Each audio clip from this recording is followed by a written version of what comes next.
Sunday morning news, views, and interviews. Your host, Aaron Mayer, the man of the magic keyboards, as they say, keeping this technology afloat. My engineer and wonderful Mike Ryan.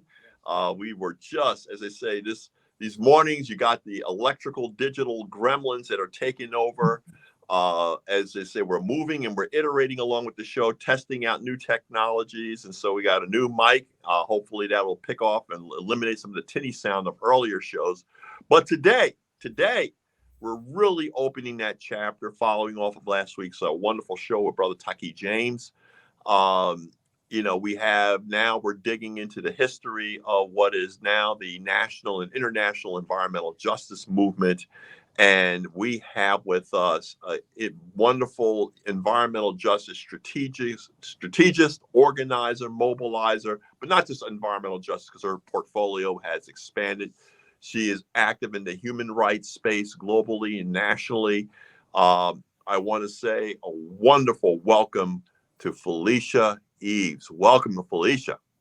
Hi, Aaron. Thank you so much. And thank you for having me. I was very excited to be on today to talk about old times and how those old times will transfer and transcend into new times. So thank you for having me. It's indeed an honor. And I think the point is, there are a lot of scholars, and we've had this conversation out on the movement. And, we're frontline field activists, people who, before this thing was a thing, before there was environmental justice, we were just people involved in our particular movements. I was basically fighting the Albany solid waste energy recycling system, basically a big garbage burn plant for 8 counties that was poisoning my daughters, along with hundreds of other kids in the community of Arbor Hill. There was this study called the Toxic Waste and Race that actually connected our dots with all the other dots. We didn't even know that, there was a pattern to the insanity. We were just activists acting at the local level where things were actually happening and taking action. And, you, me, and all the other folks, once this thing came to a head, and there was this study and there was this analysis, we started, as I say, coming together. The First People of Color Summit, various other collectives and confabs. And so, yes, this is a necessary journey in that while I may not write books, I think at least the audio format for you and I, because we're old school, like the old school radio back in the day, this is the way we get our thoughts and our stories, as they say, out there. And thanks to today's modern 21st technology, people get to hear not only the narrative and as they say, and the story, but they get to hear it in the voice of the actors and the players who were there, in the words of the play, Alexander Hamilton, who were in the room when it happened. And so, my dear sister, it is a delight to have you amongst, this journey and this conversation about the EJ movement. And tell us a little bit about you and how you, Felicia Eaves, came into the movement. What particular organization locally back in the day, the year that, as I say, you were awakened to this broader action that basically brought us together. So tell us where you were, what was happening that pulled you into this space. Well, my journey actually happened back in, I would say, really, to be honest, it happened like around 1987. Okay. I was friends with a young man, and we were kind of dating, and he was... that's why I was wondering why he was called a young man. So, I mean, the incredible Mr. X. He was very, at the time we were college students, and what university? What state? Well, he was at San Diego State University. Shout out to San Diego State University for being in the Final Four. And I was at UCSD, University of California, San Diego. Okay. And we were both kind of at the time I was thinking about going to medical school. Okay. But he was on the public health track. And I kind of was like, organic chemistry, that wasn't happening. So I was thinking about moving out of the, staying with biology, but moving out of the medical school track. And so he said, well, why don't you look at, public health. Okay. And he was already involved with a local organization that is still one of the oldest, actually, EJ organizations in the United States, the Name Environmental it. Health Coalition. Okay. Yeah. Yeah. Yeah. So he was volunteering with them, Mm-hmm. and he said, "Well, why don't you come? They're having this event, and so why don't you come with me to?" I think they were honoring some of the volunteers, and so I came with him, and that's where I met Diane Tagvorian. Um, uh, There's a name from the past. and so that's where my journey started. And then after I got out of college, Diane hired me to be a youth, or sort of like a youth educator. So I would Okay. go into the schools and talk about household toxics in your home. And we were just at the time when the personal computer was happening. So I had Right. a Lisa 2 Apple computer that was portable that I would take to schools. And we had this little house set up on the computer. And I would show the kids where all the little, where all the places in your house where all the toxics could be held. Mm-hmm. So I didn't work for the Environmental Health Coalition for very long, but within that, I got on the board, and I was on the board of EHC for about 5 years. And so Okay. by the time, and one more thing I have to mention, that Jose Bravo, who Yes, brother Jose. Yes. he and And I by the way, started. we will get Jose on this show. But go on. He and I started at the Environmental Health Coalition at the same time. Wow. Now, So did you know that I'm an retired epidemiologist? So I yes, went into so it's kind of interesting how we have these intersecting absolutely. careers and parallels where you're linking health, risk, and exposure. But go on, sister. So I was on the board of EHC for a long time, and by the time the call for the emergency call that Damu had put out, I was in San Diego, feeling kind of isolated because I didn't know of any other Black people doing environmental work or environmental health work or anything like that. Well, So we weren't connected. It was exactly. happening, and this is the genius behind Charles Lee's work. It was happening. People were doing it. You know, Bob Wollert said it eloquently. You could be in the field, and if you're not connected, these were incidents, right? These were Exactly. repeated incidents, so things were happening. And from a point where you actually do what I call the contact tracing, where you connect the dots. This is why the toxic waste and race study by Charles Lee, Ben Chavis, and Vernice Miller Travis was very, very powerful and an earth, Absolutely. But go on, as you were saying, And you got this so call from I got Damu this Smith. I got this letter saying that there's this meeting happening in Louisiana. This was 1999. We'll figure out how to get you there. I didn't know Damu Smith from a hole in the wall at the time. I didn't know who he was. But I think Jose had met him. And so he said, yeah, this is a brother you really need to get in contact with. And so I went to the meeting in Louisiana, in Kenner, Louisiana. Yeah. And the rest is history. And Well, so it's after funny. I that, remember the hotel. I remember the hotel, yes, and I think that's where I met you. yes, And what's kind of hilarious about it, because one of the things I was remarking was about the two chicks. I says, why do we got some of the room, these broke rooms, but the other members got the suites? What's going on with right. this? And but like it goes in remember the movie The Five Heartbeats, and the scene Yes. about the guy talking about his contract, and he beats him up to the tune of his office from 9 to 5. Right. But what was hilarious, you kind of realize, well, okay, they did pay for my plane ticket, and they did pay for my hotel, and they're feeding me. But something, there's something wrong, because at the end of the day, you're not there for the hotel. It's not a vacation. You're there. You are the content. And I just still thought it was, from a movement standpoint, how there was that little bit of an interesting stratification.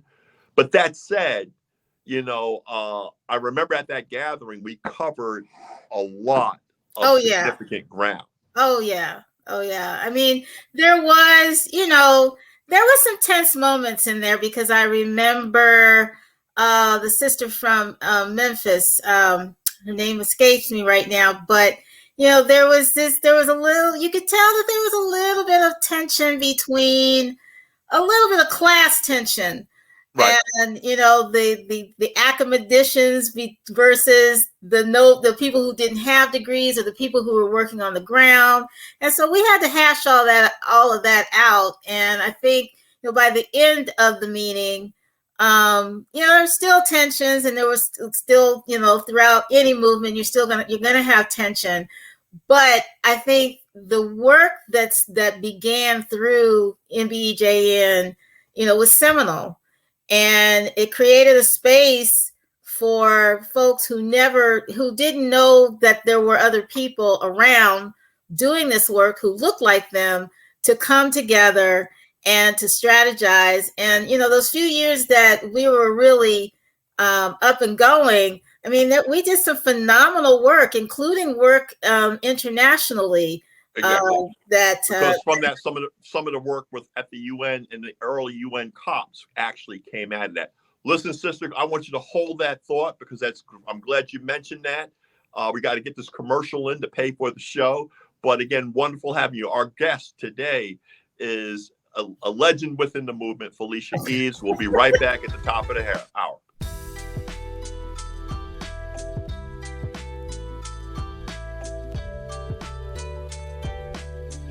Sunday morning news, views, and interviews. Your host, Aaron Mayer. We have EJ, leader, environmental justice leader, movement organizer. And as I say, she wears a number of hats, because that was then, and she's doing a number of things now. Felicia Eaves, welcome to our show. We're documenting this movement. We're documenting this history, because a lot of the conversation, we talk about toxic waste and race and disadvantaged poor communities, poor whites, poor blacks, frontline communities, bearing the burden and brunt of the amenities of our modern American civil society. And the conversation, that movement that started with us meeting in rooms and coming together and hammering out what would become the national and international environmental justice movement. And before we broke, we were talking about one of the leaders whose names escaped your mind in that Kenner, Louisiana meeting. You were able to recall her, right, Felicia? Yes, Doris Bradshaw.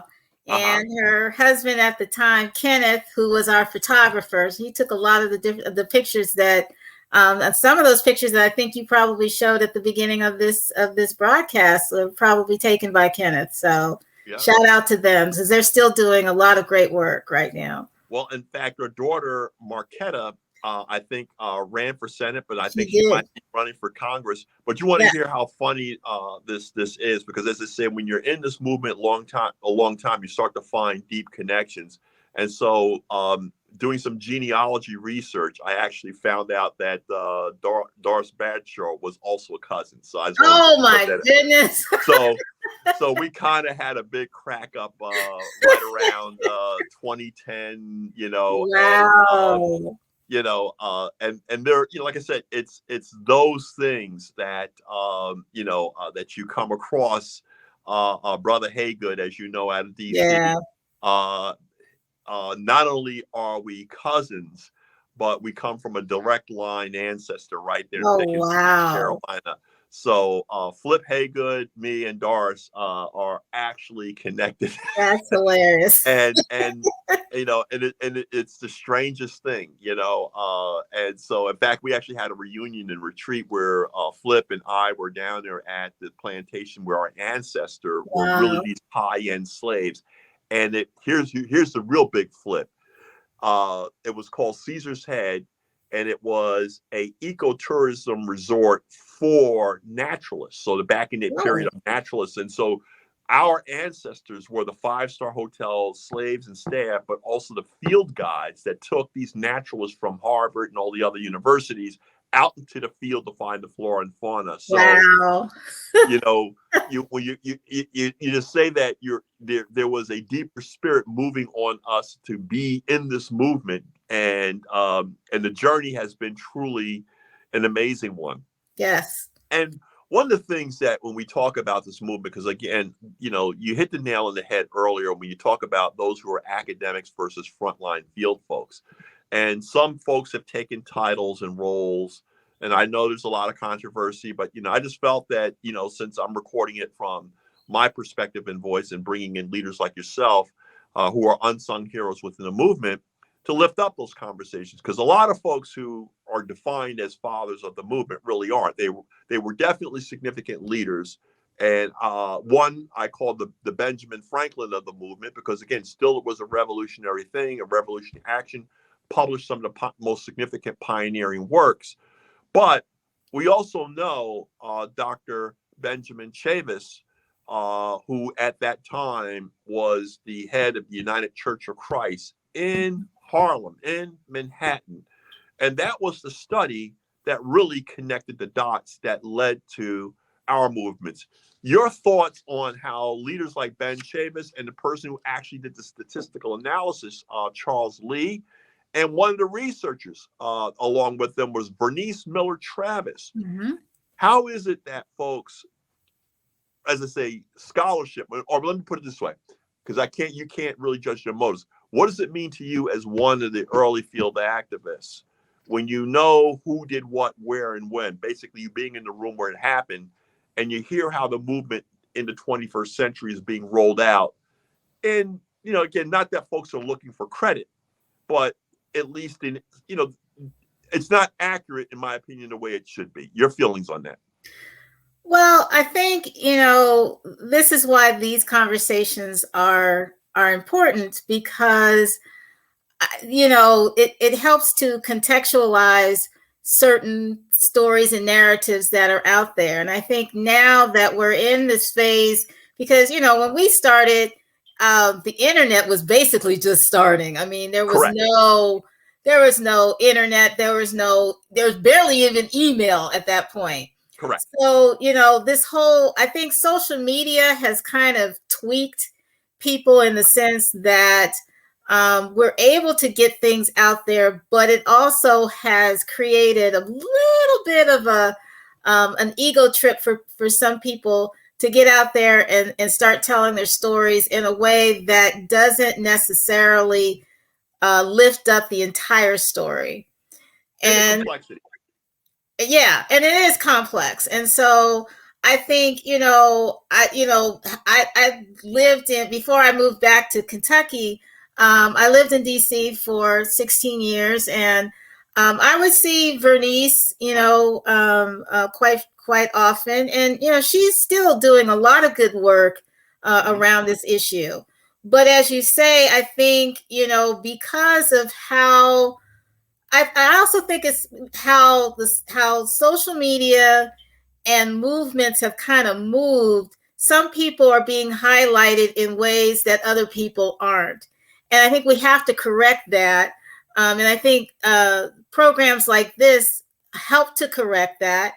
We may be in need of another gathering so that we can correct that. Now that we are in the age of social media, we could have another gathering where we have, all of the leaders who are still with us to talk about their stories and uplift their stories, and to kind of give more context to the history of how this all began. So, and it's really critical. I mean, and it's not only just individuals and roles, but institutions that were early supporters of our work. I mean, the Preamble Center, which actually funded the movement until it died. Yeah. And Sister Kai, who's still an activist. A lot of these folks are still at the front line. Yes. Battling, in the what I call the full 360 spectrum of environmental justice, human rights, social justice, racism, fighting all of these things. And here's the thing, the policies that come from it benefit all Americans. Yes. People call it absolutely. People say EJ's black environmentalism. Like, no, it isn't. It is environmentalism, but it's an environmentalism that is lifting up the voices of the frontline communities that are most impacted. And it's an important voice because of racism that has been silenced. And then we had to break those chimes and break through. And one of the things that happened going back to that Kenner, Louisiana, I don't know whether you remember a guy by the name of John McCown, first African Yeah. American in a mainstream environmental organization called the Sierra Club. He Yeah. caught hell being the first black guy in a mainline green group. You were talking about some of the friction and tension in the room, and there were people fighting on whether or not he should be in the room Yeah. because he was with the Sierra Club. I mean, I'm not sure whether you recall that. I mean, and again, that is the tension between the big green organizations and the smaller grassroots organizations that were forming.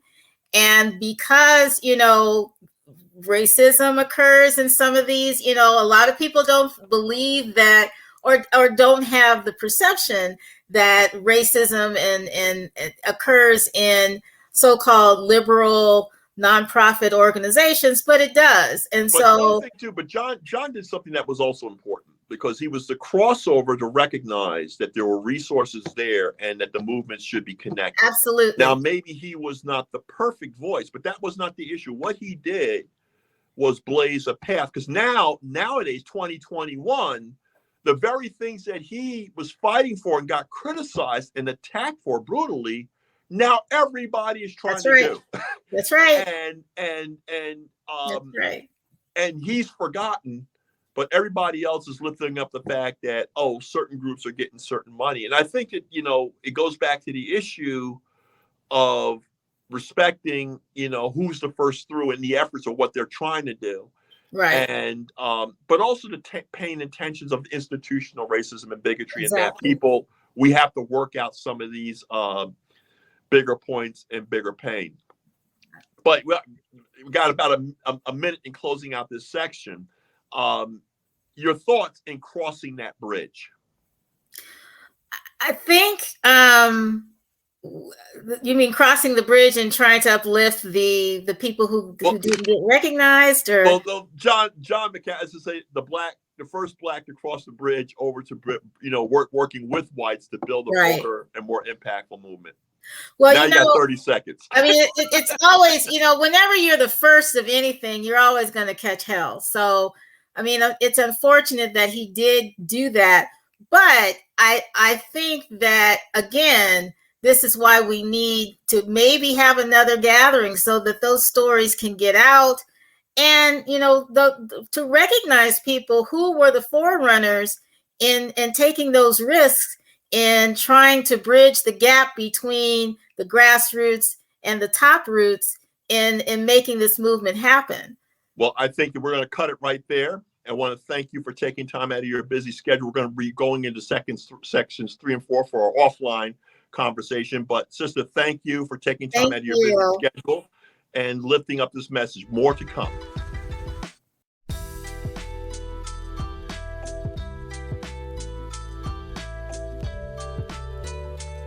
Sunday morning news, views, and interviews. Your host, Aaron Mayer, Mike, as they say, my brother Mike Ryan on the magic boards. He's over there pressing, keeping us alive and keeping us afloat. And our guests, we have the mighty Felicia Eaves, environmental justice pioneer and leader within the movement. And we're lifting up the voices that are often not heard and the stories that are seldom told. Folks have their main intro through books that they can read on the environmental justice movement and still not know the hundreds, if not thousands, of leaders and activists who toiled all across this country and all across the land, as I say, to help knit this movement together. Sister, I want to welcome you this morning, and I want to dive right in. Good morning. Good morning. Thank you so much for having me.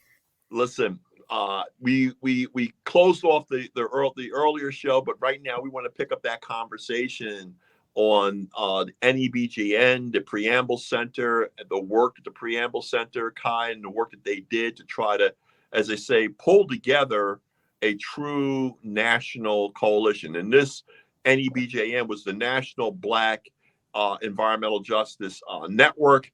And we came together on a summit on the crisis. Why don't you lead in with your recollections from the formation of that, but also some of the actors and players?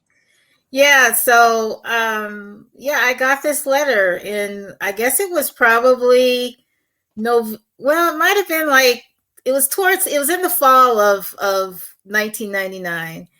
And I was in San Diego at the time working for the Environmental Health Coalition, which is one of the oldest general environmental justice groups in the United States.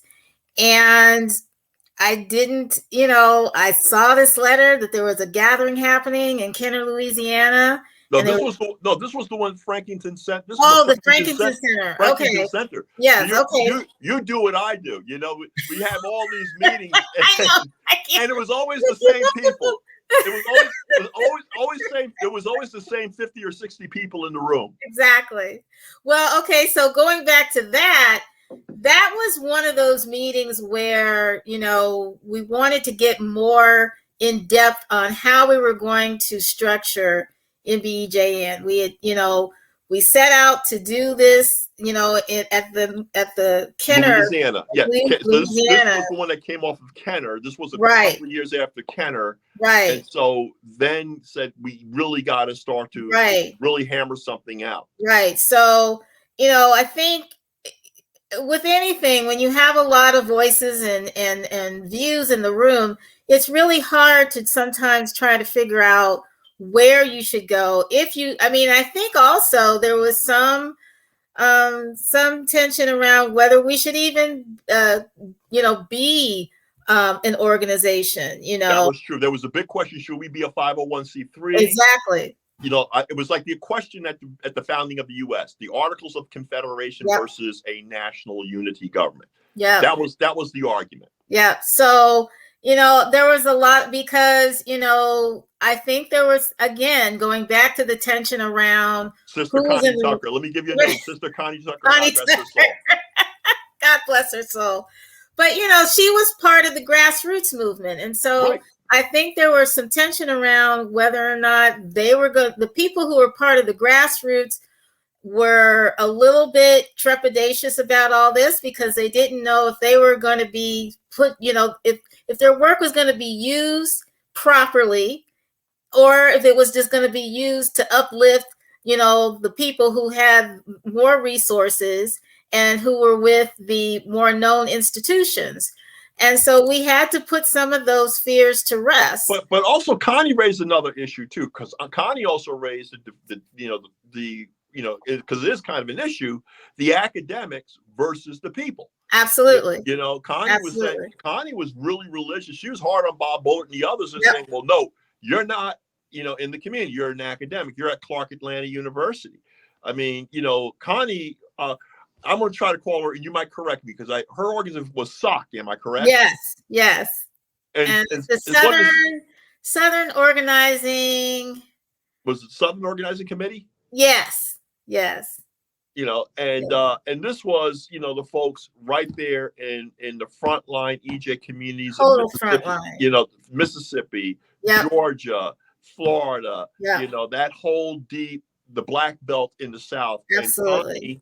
And again, succumbed from, cancers related to that environmental risk. We're talking people who were lost in the fight. I mean, they were literally casualties of this environmental justice war. Yeah. I mean, people whose health was damaged to the point, then as now we're still fighting for the compensation programs and and protections. But one of the things that came out of it was how the U.S. Chamber of Commerce reacted to the movement, the EJ movement, because they funded the Black Chamber of Commerce because then we were pushing for, we were linking environmental risk and exposure to civil rights. That's right. And so there was a lot of fear that if that was the case, because the old standard was allowing companies to pollute and discharge, but if you had a civil right and a human right to a clean environment, the EJ movement fundamentally turned the EPA and all the other agencies' mechanisms on pollution standards as civil rights issues. That's right. Nobody was thinking of environmental protection for civil rights, until the EJ movement. That's right. I remember the brilliancy of Monique Hardin, who was one of the lawyers, and Monique Hardin was of Louisiana. Do you remember the organization? Oh gosh, But I tell you, we will be getting Monique Harden. Yeah. We will have Monique Harden here.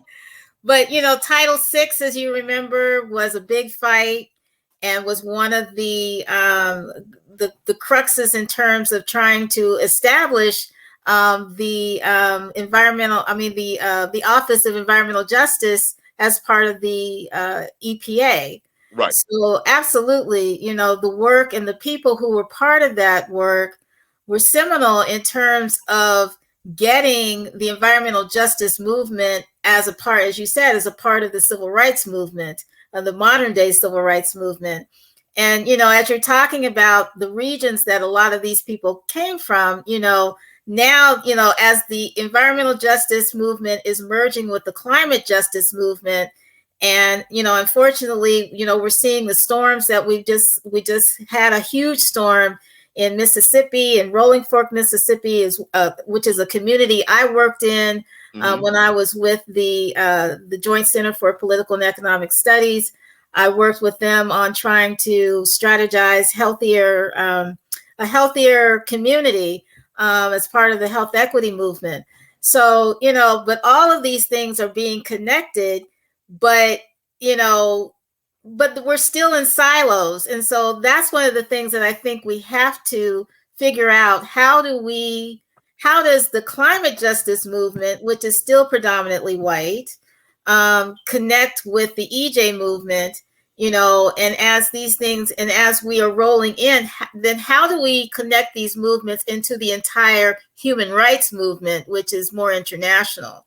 Well, the thing is, I thought was interesting is that I think about 2002 when we went to Bali, and Tom Goldtooth was one of the first. It was the EJ movement that really lifted up the earliest fights at the climate perspective before all the, what I call them, big green groups all ended started crowding in the field. That's right. We were the first ones through the door. In fact, Tom Goldtooth was raising the issue in the context of how can you commodify air and water. And in 2002, that was some pioneering north-south language. Your thoughts in our last couple of minutes here on what that meant to lift that argument, but now us not being leaders in the space in the door that we opened up, but now still second-class citizens.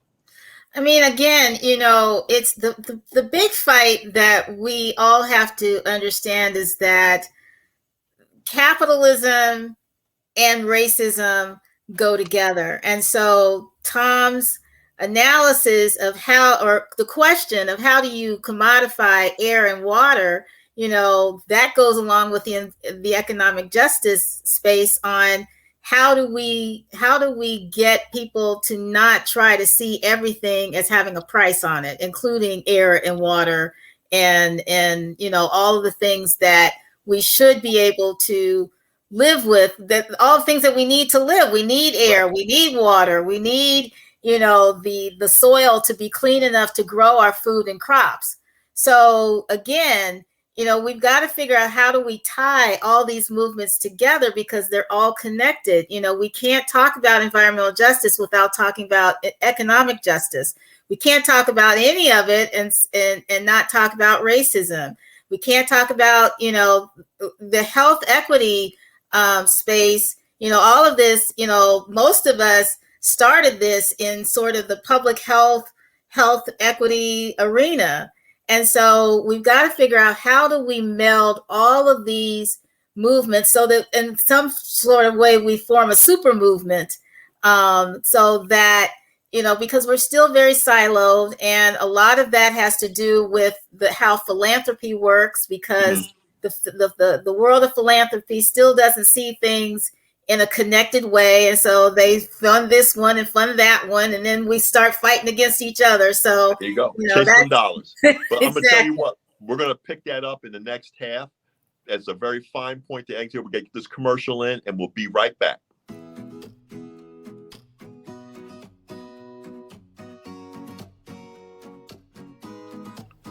News, views, and interviews. Your host, Aaron Mayer, and our wonderful guest, Felicia Eaves, and we're covering the history of the early environmental justice movement. We're covering some of the earlier meetings with regards to climate. We just closed the last segment on the issue of commodification of natural resources that are essential for human health and human life and human existence. We need clean air. We need clean water. We need clean foods. And the laws and regulations that allow them to be contaminated or be loaded with pollutants while sacrificing human health and human health conditions has been one of the core features of the environmental justice movement, more so than any other movement. And we were closed off talking a little bit about Tom Goldtooth, and now we want to talk about where do we go from here. And I think one of the pieces I want to look at, because we go back to the Dakota Access Pipeline, again, fighting on climate, drilling for more oil when we need to stop drilling for oil. The Sioux Nation, which Tom Goldtooth is a member of, they led that massive water resistance, the water warriors. Many were calling it water is sacred, which has been one of the carrying calls that have been lifting up this movement. You have been and seen this movement come and go, ebb and flow. And you've seen sometimes in the struggle to do bigger justice, many of the poor people with limited resources sometimes turn on one another and trip over one another. But one of the pieces that I like is resilience. We still manage to come together for the fight, for the collective fight, for the common good. Your thoughts on that struggle, but also start with the eye toward where do you think we should be going from here? Well, I think, I think when you get into this kind of work, you understand, or you should understand, that you may not see the end of it. We've lost a lot of people, including leaders like Damu Smith and Cecil Corbin Mark, Connie Tucker. We've lost a lot of people who didn't get to the mountaintop with us, and we still haven't gotten to the mountaintop. And so I think when you're doing this work, you have to understand that, you're doing work in your own little corner, in your own little way, but that whether you see the end of it or not, it's going to have some impact. I mean, I look at what we've done over the last 30, 40 years, and look how much ground we've gained in environmental justice. And the whole fact that environmental justice is it's sort of a household name, now. It's a national portfolio. Exactly. President Biden at the front line has made it formally a part of the EPA. There's an Office of Environmental Justice. Yep. They, with the current passed what they call Inflation Reduction Act, put billions aside. We're now going from a movement that was struggling for people to raise a couple of hundred or a couple of $1,000 to the programs are actually funding billions of dollars with a B. That's right. On environmental action. There's something called Justice 40, whereby frontline communities getting 40% of the benefits and the investments with regards to environmental action. I mean, did you ever think we would get to a policy mountaintop where billions of dollars are being set aside for poor people's movement at the federal level? Absolutely not. I think, it's the same thing that we all think about. I don't think any of us in our lifetime, or at least, in our younger lifetime, ever thought we'd see a Black president. I mean, it's the same kind of thing. True. And, like I said, it's sexy to be a part of these movements now. It's I would say fashionable. It's fashionable, I think it's a political thing because I think that because the technology brought forward it was a trailblazing. It's a path. Because then we were fighting nationally. Now we're realizing that there are international dumping grounds, whole nation states that have become the dumping grounds of first world nations, Latin America, Central America. Yes. And hearing third world countries talking about, environmental justice, and just looking at the fact that we had, at the last COP27, an entire climate justice segment right there in the grassroots pavilion area for the first time ever, where it was controlled by EJ organizations. And I'm speaking of West Harlem Environmental Action, the Deep South Center, Mhm. the Bullet Center, a lot of EJ organizations coming together, lifting up and bringing dozens of frontline activists to tell their stories at the international level, Right, and having the world see them and hear their stories. And it's something that when we talk about classism and racism and stratification within America, because the UN and global forums were viewed as controlled by states or wealthy entities, the poor people really didn't get to the stage to tell their story. right. And the EJ movement and its pushing forward and breaking down this door has allowed a doorway for not only communities of colors, but nations of color to actually now Absolutely. come through to raise a claim. We're talking about Absolutely. damages and losses of frontline nations around the world, and us being critical allies and fighting for successful UN action on damage and loss. Your thoughts on Absolutely. that? It's the issue right now of clean water right Right. now in the global scale. Right now you got what they call the water barons that are Right. actually buying up the water supplies in countries, Nestle, for example, in Oh, Africa. absolutely. Absolutely. So you got whole private sector companies controlling water rights and water right access in whole nation, and even in the United States, there are communities in the United States and states where they privatized access to water, and this is at the height of this climate crisis, where clean water and water scarcity is going to be critical. Well, if you come back to the water crisis, that the crises that we had in Michigan, Right. the lead, I mean, it started with lead, the lead pipes. And, of course, Washington, D.C. had a big scandal back in 2000, I think 2004 or so. But the Michigan crisis is key because we found out that some of that water was being withheld and sold off. And they were trying to, it was sort of a scandal to try to privatize the water. Well, no, So, it's even worse than that. In fact, the Flint, Michigan General Motors plant, they made sure that it had clean water, right, but the people did not. it did not. To me, it was like that scene in Blazing Saddles where the black guys are on that little hand cart, went into the quicksand, and they rescued the hand cart and said, "My God, we almost lost a good hand cart." That's and right. and did not care about the poor guy. And it seemed to be the same conversation.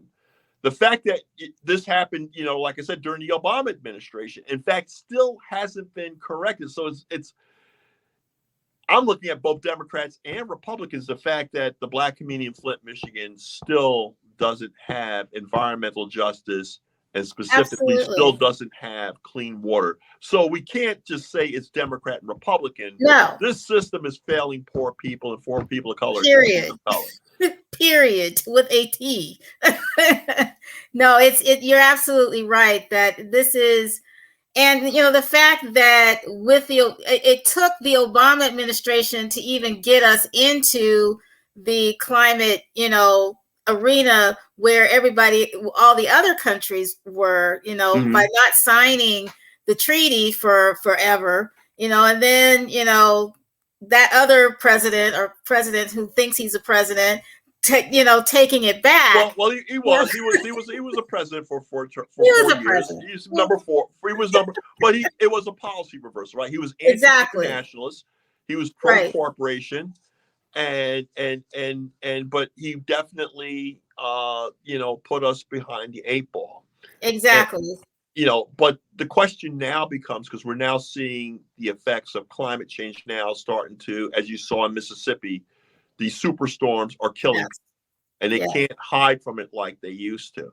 Yes. So your thoughts on what we need to do to come together nationally? Because this is again, the climate doesn't care about your race. It doesn't Sure care about doesn't. your income. I mean, we had a similar storm here in Kentucky, and I live in Western Kentucky, and so we had a similar storm back in 2021, and it just missed the town that I live in by about 15 miles. Mm. So I'm, what is happening in the South Delta, of Mississippi is my heart goes out to them, because I recognize that sense of terror and feeling about whether or not, you're gonna have to like run out of your house, or the terror that comes along with being in that kind of sort of disaster. But again, I found it quite interesting that the governor of Mississippi did not declare a state of emergency.